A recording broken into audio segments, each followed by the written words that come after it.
लासलगाव शहर ही आशिया खंडातील सर्वात मोठी बाजारपेठ असल्यानं लासलगाव बाजार समितीत मोठ्या प्रमाणात पिकअपवर ट्रॅक्टरनं कांद्यांची आवक येत असून परंतु वेद न्यूजचे प्रतिनिधींच्या मते बेशिस्त पिकअपवाले सर्रास नियमांचं उल्लंघन करताना दिसत आहेत. बुलेट सायलेन्सरचा आवाज सर्रास रस्त्यावर घुमत आहे, परंतु त्यांच्यावर कोणत्याही प्रकारची कारवाई होताना दिसत नाही.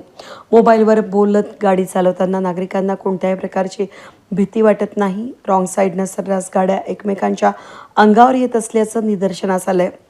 या नियमांचं उल्लंघन करणाऱ्यांवर पोलिसांनी त्वरित कारवाई करावी अशी मागणी लासलगावकरांनी केली आहे. वाहतुकीचे नियम हे आपल्या सुरक्षिततेसाठी असतात. नियमांचं पालन न करणं म्हणजे स्वतःच्या आणि इतरांच्या जीवाशी खेळणं.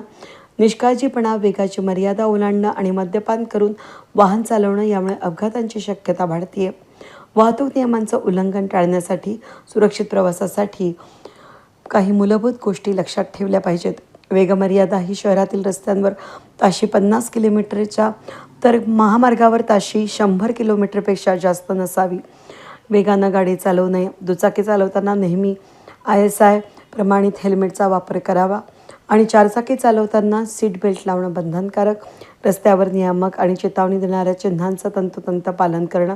मोबाईलचा वापर वाहन चालवताना मोबाईल फोनवर बोलणे किंवा मेसेज करणे कायद्यानुसार गुन्हा असून मद्यप्राशन करून कोणतेही वाहन चालवू नये.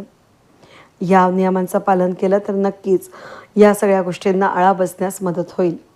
वेद न्यूजसाठी प्रतिनिधी कैलास उपाध्ये, लासलगाव.